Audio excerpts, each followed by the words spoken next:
Alors, Luc Solaire, vous allez nous montrer qu'il y a des enjeux vraiment inédits, puisque Christophe Gauthier vient de nous dresser le contexte dans lequel on va travailler aujourd'hui, les attentes d'un établissement hospitalier.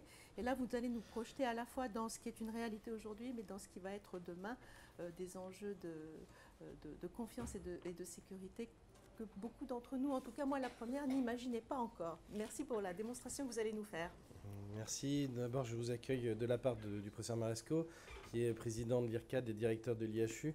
Je vais illustrer mes propos d'ailleurs en montrant énormément de choses par rapport à cet institut hospitalo-universitaire qui est un travail commun entre plusieurs organismes, notamment entre l'hôpital de Strasbourg, l'université de Strasbourg, l'IRCAD et d'autres partenaires, et qui va vous montrer à quel point l'enjeu de la sécurité des données, c'est un enjeu essentiel pour le meilleur soin auprès des patients.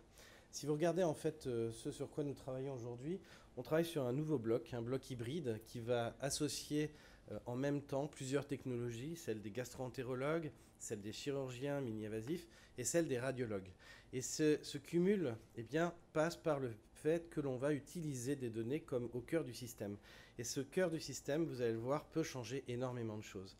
Alors j'ai voulu être très concret pour vous montrer à quoi ça sert concrètement ces données aujourd'hui et pourquoi il faut les sécuriser.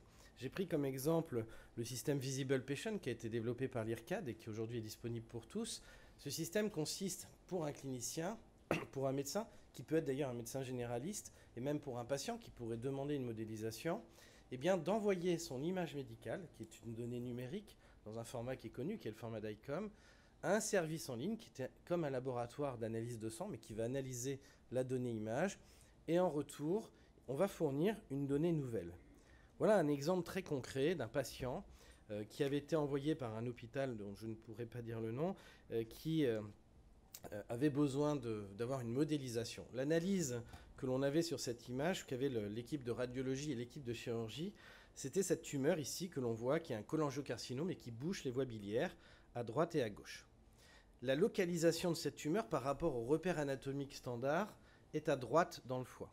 L'équipe chirurgicale décide donc de faire une embolisation de la porte droite, ici, cette veine. Ils vont boucher la veine pour pouvoir laisser le foie droit dans sa dimension et faire grossir le foie gauche, parce que malheureusement pour ce patient, si on retire le foie droit qui représente 80% du volume, le patient décéderait d'une insuffisance hépatique.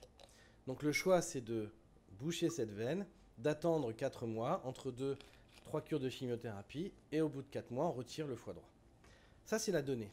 Elle est envoyée, cette donnée, au service Visible Patient. En retour, le clinicien reçoit la cartographie 3D du patient, un clone numérique de ce patient. Et ce clone numérique permet de visualiser à l'intérieur les structures anatomiques. C'est évidemment beaucoup plus simple à comprendre cette image que celle que je vous ai montrée précédemment. On voit ici la vésicule biliaire que je retire. En vert, c'est le réseau biliaire. On voit au centre, ici, le bouchon qui est créé par cette tumeur. Donc j'ai retiré le réseau biliaire et le réseau artériel. Et là, on voit très très nettement la veine porte qui sépare en une branche gauche et une branche droite. Mais par contre, on découvre que la tumeur, elle est le long de la branche gauche. Et avec le logiciel, on peut simuler l'acte chirurgical qui consistera à clamper la veine gauche. Et je vois ici le territoire du foie gauche qui englobe la tumeur. Ce qui signifie que pour ce patient, il ne faut pas retirer le foie droit, il faut retirer le foie gauche. Ce qui est l'inverse de ce qui était prévu. En termes de volumétrie, en faisant ça, il restera 45,5%. Alors pourquoi cette erreur dans le diagnostic et dans le choix thérapeutique? Tout simplement parce que ce patient a une variation anatomique qui est assez rare. Il lui manque une branche qui est la principale branche au niveau des territoires vasculaires du foie, qui est la branche paramédiane droite. Elle n'est pas présente pour une variation anatomique et ça change tout, vous voyez, puisqu'on bascule d'une simple intervention chirurgicale qui sauve le patient et qui le soigne à 2 opérations plus 3 cures de chimio qui n'auraient absolument rien résolu au problème puisqu'on se serait trompé de côté. Voilà un premier exemple. Deuxième exemple, avec cet enfant de 18 mois qui a une tumeur assez massive que vous pouvez voir ici à l'intérieur de l'abdomen. On la voit là et on la voit ici, vous voyez, elle prend tout l'abdomen. Cette tumeur, il faut la retirer. L'acte opératoire, à partir de cette donnée médicale, c'est 7 heures de bloc opératoire. L'image est envoyée, elle est traitée, on a donc la cartographie à nouveau qui est calculée par le service distant, et le retour donc, nous donne cette image 3D qui permet de voir à l'intérieur du patient, de voir par exemple la tumeur en transparence, de visualiser l'ensemble des kystes. Mais surtout, ce qui est intéressant, c'est qu'on voit où est attachée la tumeur. Et notamment ici, on le voit très nettement. On a 2 points d'ancrage, un ici et un là. Très facile à retrouver sur le vrai patient puisqu'on a une reconstruction en 3 dimensions. Résultat, l'opération chirurgicale qui devait durer 7 heures a duré 40 minutes.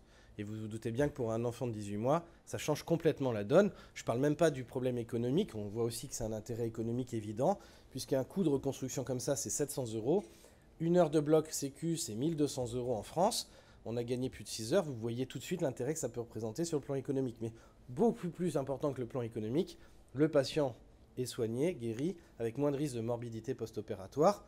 C'est l'objectif. Alors, j'aimerais qu'on garde ça à l'esprit. Je sais que la journée va être longue, on va parler beaucoup de choses. Au cœur de ce qu'on est en train de discuter aujourd'hui, on parle du patient, on parle de son soin pour demain, et derrière cela, l'innovation dont on parle, ce sont l'innovation de l'utilisation de ces données numériques qui servent, comme vous venez de le voir ici, pour préparer l'acte, mais également pour le réaliser.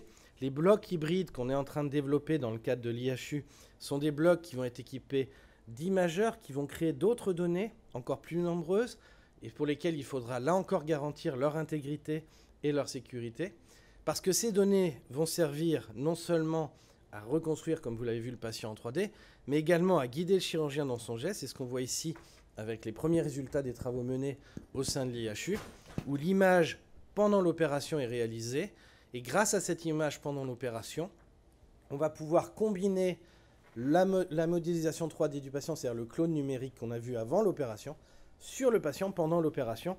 On appelle ça la réalité augmentée. Voilà ce qui se passe, vous voyez, on va voir en transparence à l'intérieur du patient. Et cette transparence va permettre de guider le chirurgien pendant son geste.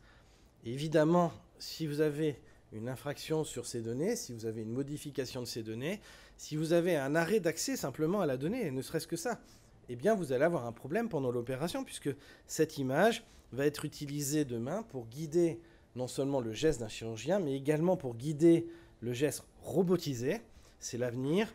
L'avenir que vous voyez ici se dessiner avec les premiers résultats qu'on a pu obtenir à partir du robot existant qui est disponible à l'hôpital, qui est le robot d'Aminci. Vous voyez ici le couplage de l'image virtuelle avec le robot, couplage qui peut servir pendant l'opération à aider le chirurgien. Vous voyez que là, le chirurgien utilise l'image virtuelle en même temps qu'il opère pour voir où il est situé.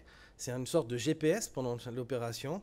Et ce couplage va plus loin puisqu'on est aussi capable, vous voyez, de montrer en transparence le patient pour placer les outils chirurgicaux de façon idéale, et également, comme vous pouvez le voir ici, pendant l'intervention, de montrer en transparence, et demain, pourquoi pas, automatiser. C'est ça l'enjeu de la sécurité des données, et cette sécurité sera d'autant plus importante que demain, les systèmes vont être automatisés et vont guider le geste chirurgical. Voilà pour l'exemple que je voulais prendre ce matin pour illustrer ça, et donc gardons à l'esprit que derrière tout ce que l'on fait, il y a des patients. Merci. Merci.